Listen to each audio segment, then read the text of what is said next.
welcome to the last day of Sci-Fi. It has been a ride for the team over the last couple of days. It's been the first time Sci-Fi has gone virtual. So in part, there is exhaustion, but I think there's a great sense of achievement with everything that Sci-Fi has done so far and really the richness of the conversations that we've got going. So what we decided to do on the last day is, get a bit more flavor going into our conversations where we've talked so much about policy and security issues and privacy and data issues that we thought we'd talk about the big C word that's really kept us alive through the pandemic, and that's creativity. I think if you asked anyone what got them through the pandemic, they would name a show, they would name a film, they would name something that they got to access in terms of, listening or viewing pleasure through these last couple of months, and that was really sort of sucker for the soul. So I've got two gentlemen to discuss that with me, both of who have been part of that creative storytelling process and have helped us keep engaged and perhaps I should say also keep us sane. So welcome to both of you. Karan Anshuman, who's director and producer of many well-known names, Tangistan for one. You will know him as the creator, director, and writer of Mirzapur. And I think my first question to Karan might be when we can expect Mirzapur 2. Is it happening in November or not? And Hari Krishnan, who's joining in from the advertising community, actually. Hari has almost 25 years of several creative and media organizations, and he's now founder of Culture Drum. So welcome, gentlemen, to this conversation. Thank you for making the time for it. Thank you. Thanks. Let me start with you because our topic is creation in the time of COVID. And when I was, sort of exploring what we could talk about, I came across a really interesting description of this word itself, which is that when a word is used very loosely, like an overflowing suitcase almost, it loses its capacity to convey precise meaning. So, where we are at this point, everything is creative. Creative branding, creative marketing, creative strategy, creative film. Has the pandemic sort of diluted the magic of that word, or do you think it's actually honed it down to really bring to the core what is creative and what is not? Well, I think any kind of sort of restriction that you place on people in any manner, it just helps heighten creativity. Whether you look at how, I don't know, there's so many examples of that. Like any kind of authoritarian states, when you have cinema coming out of Iran, like for example, they have so many restrictions on them, and they're some of the most creative films that you see.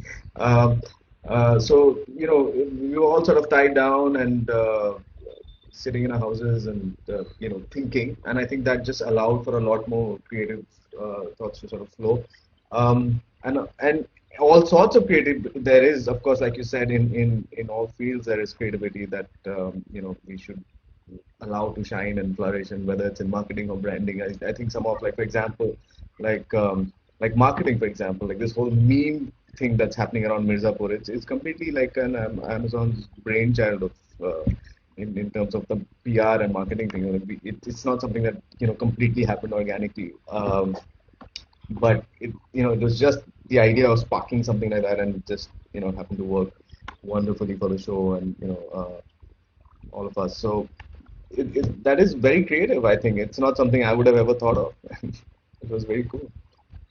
Hari, it's interesting that Karan used the term creativity in the light of restrictions, because this was an environment where it wasn't an authoritarian state really, but it was a pandemic hit state and a pandemic hit world where there were restrictions, and some of them still exist in many parts.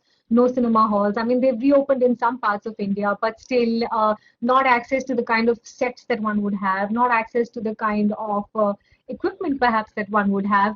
Has this sort of led to a complete reset for the creative industry? And when I say creative, I mean the music or advertising or filmmaking industry. Is there a reset on how things can also be done? Oh yeah, it's been a pretty rich learning period from the point of view of resetting. I think you've used a good word, because as we can see today, if you see three people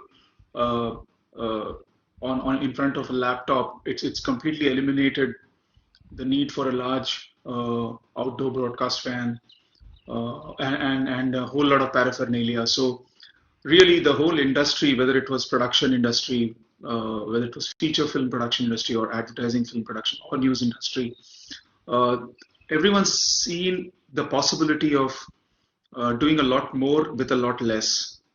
I think that's one big learning. And that's from a creator's standpoint. So there was originally, from the advertising point of view, I must tell you this very interesting example where in the initial days of the pandemic, a very famous ad filmmaker Prasoon Pandey, he put out an ad with all celebrities, Mr. Bachchan looking for his spectacles at home. I don't know, Karan, if you saw that, but that was some kind of a Mera Chashma Kahan Hai. It was some kind of a new way of shooting an ad film. In a sense that everyone was locked up and everybody sent footage to him and he put it together. To me, that's a very big, turning point in the lifetime of an industry, because what used to take a whole lot of people and set and of course not needless to say a lot of money, is people have explored the now possibility of doing a lot more for a lot less, and therefore it puts a lot of pressure on the creative, the core of it, which is we had this thing. I don't know, Karan, if you noticed it. A lot of people, अगर script पसंद नहीं आई या film ज़्यादा impactful नहीं है, बोलेंगे nice production values, yeah, and they'll be polite to you. So now there is no question of being polite to anyone about production values, because that's a Sure. thing, and therefore the pressure on the scripting, the dialogues, and all of what Karan does is a lot more. And of course, people are also scrutinizing creative products carefully, because they simply have a lot more time to watch them again, share them with people, etc. So the criticism also is kind of increased. So it's been a very rich time of learning, I must say. That's fascinating. Although I think it's sometimes a bit of a fallacy where people believe that they can recreate what Amitabh Bachchan and Alia Bhatt would have recreated, not really understanding how many people went into that process. It's not as easy as holding up your iPhone and shooting it. Karan, let me swing back to you, where Mirzapur 1 was pre-COVID and Mirzapur 2 is post-COVID. Do you expect to see any difference in terms of the audience you're catering to? And I'll tell you where I'm coming from, where there is this debate about whether consuming so much content online, because you're not going to watch it at the cinema hall, etc., has it created deeper engagement or faster satiation? Because that's also something that one saw. There was a show that was released, everyone was released, I beg your pardon, everyone went gaga over it, saying, oh my God, amazing, this is the best thing that happened. And 13 episodes out, you move to the next, and then the next, and then the next. Has that become a different driving force from the end of the consumer or the viewer? This is a very complicated question, but let me try and simplify this from my perspective. And that is essentially like, I'm just going to get on with my job, which is to try and do the best and improve with every season of whatever I'm doing. Especially like, so, I haven't worked so much on Mirzapur 2 as much as I have on Inside Edge, which is now something I've done on a third season of. And that's, coming out soon as well. So, and Mirzapur, of course, was all of this was shot last year, and then there was this big pause. Things should have been out months ago, and everyone is thrown off gear. But there is a sense of anticipation, of course, for these shows. There's also a sense of, is it going to be better? Is it than the first? I think that core audience is very much still in place, and with every passing day, I think the big winners of this pandemic were the platforms, whether it's Amazon, Netflix, Hotstar, all these guys. They must have got, I don't know, their stock prices must have shot through the roof in the pandemic. Essentially, there's a huge shift, like you said, in the way of how we consume entertainment, and I guess theatre chains are really feeling the heat. It has really, in a way, hastened the demise of traditional ways of sort of doing things. Yeah, theaters dominated all of last century, and but then so did typewriters and landlines, and it's really like we're getting nostalgic about things that I don't know if that's sort of coming in the way of being more creative in the coming years. So I mean, there was such a hue and cry and so many tears were shed when we went from film to digital. But I don't think even the staunchest traditionalists will say right now that digital is not as good as film, or because and the kind of flexibility you get with digital, for example. And the same thing goes with theaters. I mean, yeah, we will always have the big tentpole films. We're always going to have a sense of communal viewing, but we should not. It's not an either or kind of situation. I think there's a huge shift in the way people, coming from social media, coming from the way that we're sort of looking inward and getting more sort of self-isolated in our minds. It's very natural for these platforms to sort of pick up. So yeah, what you spoke about in terms of that satiation, I think there was a point when everyone saw a bunch of shows and they were like, okay, maybe we need to take a breather, because I guess, but it's like a lose of time. I can't remember the last. Obviously, like 1918 was probably the last time this happened, when during the Spanish flu, when everyone was indoors or whatever. So it's. I guess people are just refinding their rhythm, and things will just go back to normal, because their time is now going to be sequestered into different things that they didn't have to do earlier. Yeah. And I think we'll see a normalcy. But I think that this is really hastened how we look at streaming content and streaming shows. And another thing I want to say, which is going just back to your point, Hari, of how creative, how we were thinking in the pandemic. I think it's really been super liberating for writers, yeah. Like, so whether it's, that film that you spoke about, or like my friends Jessica and Mukul made one small short film called Banana Bread. It was just like a fun thing they did. Like, it was one-off project when, a lot of people saw that. But I think writers really got liberated in a very physical sense. Like, for this one thing I think writers hate is, meeting people. Because it is anyway like such a isolation. You want to be alone and you want to think, and this just gave them a lot of that space, and there were no meetings to go to. Yeah, you do a Zoom call here and there, but and especially in Bombay, like traveling for meetings is like, how do you write when you're only like in transit? Like, what's going on? So, I think they don't need to be tethered to staying in the city anymore, which is great, because now they realize that, man, they could go anywhere, and because this is just normalized. Interacting with people and talking to people, or your producers and your directors, and I love that. It's just so cool that this is now a normal thing to do. Like, I can be in, I don't know, in Cuba, and, sitting in a bar and writing something, and it's okay. That was well great. No, But you were in Cuba. I mean, I like the setting over there. Hari, you and I were chatting also about the fact that digital has been around for a while, right? We have been consuming through this mode really for a while. In fact, the latest data shows that Netflix and Prime Video have actually increased market share to even the front player like Hotstar, because they're making more India-specific content. But what was interesting about the pandemic is that new forms of expression came out. Podcasts, for example, right, Hari, have exploded, across the country, and they have been a big phenomenon globally as well. Yeah, so I think one of the things that happens in these kind of content discussions is, we are obsessed with video content, because, of course, needless to say, that's the largest chunk of content that's consumed. But remarkably, the pandemic has boosted audio content. Podcasts. A lot of these. I think I was reading some figures prepping for this meeting. There's almost a 30% increase in consumption of podcasts and also production. So all these originals that Spotify is kind of commissioning, etc. Also, a lot of these voice platforms, audio platforms are getting a lot of investor interest, etc. So, that's one very important thing, because what is also happening is, for people who are multitasking at home, and see, one of the things is that it's also very easy to say that, there's simply a lot more time.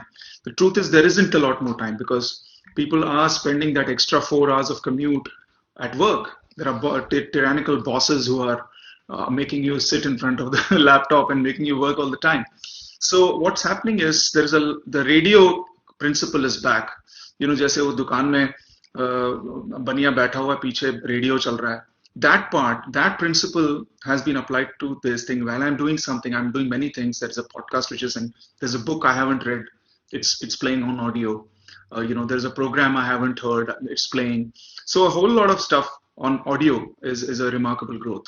And that's something one must leverage.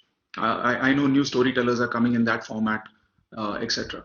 The other thing which Karan spoke about was simply the sheer number of memes. I think if you look at across the meme pages, there has been a huge growth. There are pages which have 30,000, 40,000 following, etc. And one of the things that I really liked, I don't know, I'm sure you guys must have also seen it, that it's not just about these newer forms. It's also, young people discovered Doordarshan again. They rediscovered Mahabharata, a 30-year-old serial.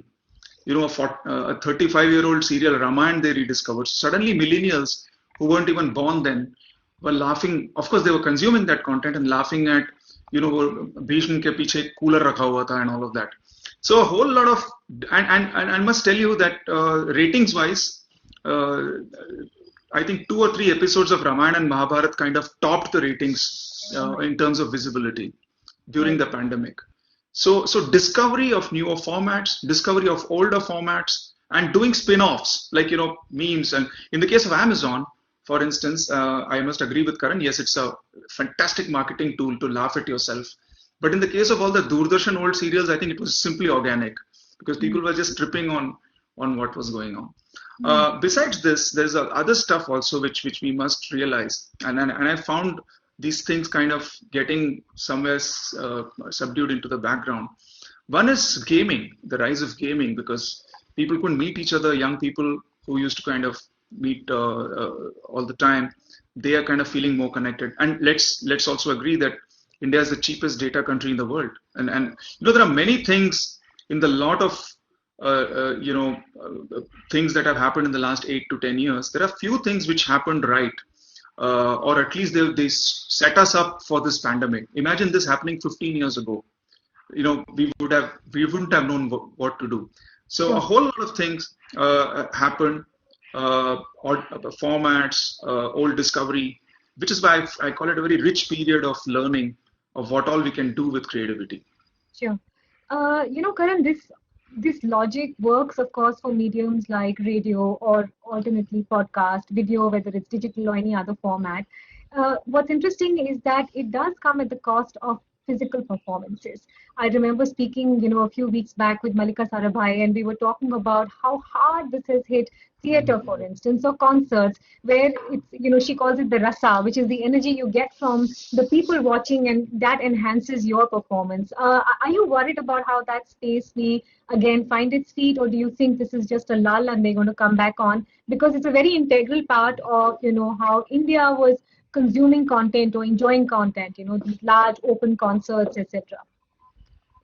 I don't think theater is going out of fashion anytime soon. It's been around since the Greeks, and I don't think that's because that you got it spot on. Like when there's an actor on stage, and when he makes or she makes eye contact with you in the audience, you just become one with them, and that will never be replicated on screen or any kind of It's just that one thing where that energy envelopes you as part of the audience and the stage, and you just meld with that one moment, and you're there with them. You're feeling what they're feeling, and that's a very hard thing to replicate. It's not going to happen, in fact, on screen at all. It just makes when you see someone like the great Naseeruddin Shah on stage, and when you see him on screen, you can just there's a power about him that you can just that's a very simple, straightforward example of why I don't think theater is not going out anytime. Yeah, it's a tough time right now, and whether it's Indian traditional classical dance or it's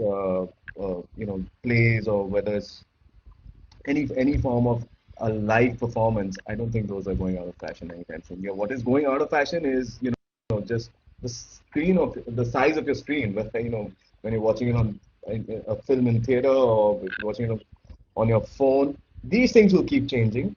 Because at the end of the day, you're still making entertainment for a screen. That the screen size and how you see it or where you see it, these things are going to change. But experiencing theater, whether it's in the round, it's on the street, in a auditorium, Again, it just the essence of what a live performance is cannot be replicated.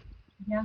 I've got a In couple fact, of I'd like uh, to, yeah. sorry, I just want to add to what Karan is saying, and I have a remarkable example which I'll share with both of you later on your emails. There is a traditional theater group in Tamil Nadu, and they actually do what is called Thirukuthu, which is like a folk theater. And exactly what Karan said, the performers blend with the audience with their archetypal energy, and the guy who runs it, he's a regular paper wala, he does an odd job during the day, and they are a bunch of 20, 30 people who keeping this tradition alive. I must tell you, when this pandemic started, he had some basic survival issues, but and we all got together and got him a lot of some support, and then he kind of kept it on. But people also look for things. He went to Amazon and sent me a screenshot of a mic. He said, "Listen, I need this distant mic which I can put on my phone and it can capture voice from afar." So people who really want to keep things alive also look for these things, and they do it. And he's continued that whole puppet and live theater tradition during this pandemic. And there are several who are doing it. It's an amazing example. I must share this with you later. I just thought I'll add to it because it's something that again opened my eyes in terms of ultimately it's passion that makes you keep things alive, right? Yeah. Hari, I wanted to come to you with a question, and then I'll take the audience question for Karan, which is, another sort of, and this is the more serious end, I guess, of our chat, which is what creativity and content did for mental health. I don't think, it needs to be explained to anyone what the mental health implications of this lockdown have been on people who have been living alone, or people who have been struggling through an economic crisis. What's your sense of how essential creativity and content became in that context to really keep people sane in a very loose sense, but just grounded? See, I think I use the word coping mechanism.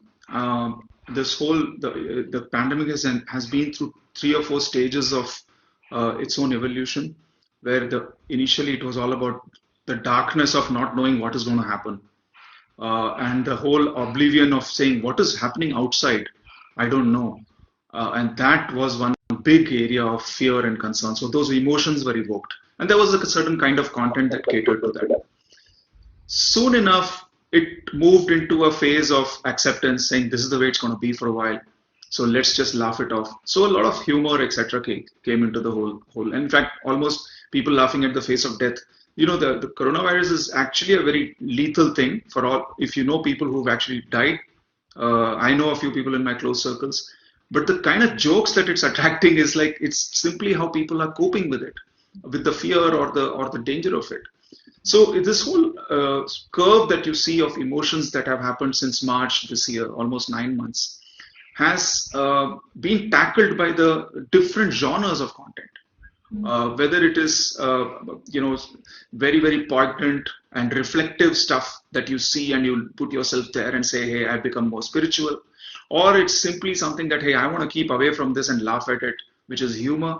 And also a lot of content that helps people. Like I even call this Baba Da Dhaba content. Yeah. Someone put it up and 20,000 people said we want to help him. And empathy came to the fore. So I think a lot of that spectrum has been covered, spectrum of emotions and a spectrum of content that has addressed those emotions that have really been covered. Karan, one great thing about watching shows like Mirzapur and Patal Lok is not just the fantastic storytelling, it's how real it is. There is literally no filter in terms of what you can say and what you can do, and that's what makes it really, really real. In that context, there's a question that's come in saying TikTok was instrumental in featuring Indian, content creators. How has the restriction of content creating apps taken a toll on everyday India, and when do restrictions become too restrictive? And I love how I'm asking somebody from the creative industry to answer this. How much restriction is okay? Obviously, zero restriction. There's no restriction of any kind. It's just not on. I will, be a crusader against any kind of censorship and restriction to my dying breath if I have to. But I cannot condone this in any manner. And TikTok was amazing. It empowered so many people, who would never ever get a chance to, have a career option of getting into cinema or being, in any kind of creative field. And I was just fascinated with what was going on TikTok. Like I couldn't believe it. And when it first got banned, there was a huge. There were lots of jokes flying around about but it just silenced a million voices all in one go, and they will not get another chance. And that community was something fantastic. And you may laugh at that content, you may think it's silly, but that's just your opinion. And they have millions of people who are following and watching that, and you cannot take that away from them in any manner. Okay, gentlemen, I think I'm tail ending on time. So let me sort of wind down with the last question to both of you, which is, what is your big takeaway, or what is it that you want people to hold on to from this pandemic? If you had to tell them, hold on to hope, or hold on to the fact that it's important to nourish and honor the arts. What is it that you would want to tell them? Hari, let me go with you first. I think my biggest learning, and I'm no preacher, but yeah, my biggest learning which I'd like to share with everyone is that treat this like an exile. This is like every time in the Mahabharata, every time the Pandavas were challenged or they kind of did something stupid or wrong, they went into exile. Treat this really like an exile where you can recalibrate and reconfigure your inner energies and what you really. This has also been a great time, like what Karan said, not just for writers but regular people to sit in a corner and reflect. That's been my biggest learning, and whether that leads to more creativity or simply a better filter to watch what is thrown at you, that would be my biggest takeaway and my sharing with other people. Karan, I know yeah, you've I been 100% dedicated in storytelling and creating. So tell me, are you feeling different from 2019? I'm feeling very different from 2019. I've been greatly affected by this pandemic. As a father of a 5-year-old, it's just changed my whole perspective on things. How to, and the I don't think this came up, but in our conversation, but I think the biggest reality that we encountered in 2020 was the migrant crisis. And I don't know how much this will go down in the history books in terms of what we remember of the pandemic, and how pop culture chooses to glorify it in the coming years. Like say, and how much of it is going to be in the public consciousness, and for how long. But I really hope we don't forget what the migrants went through, and I hope there is cinema that reflects some of that and makes it relevant for the years and generations to come. And it's just, I think, opened up an entire well of sympathy in me, and I really hope it did for a lot of people too. I can only speak for myself.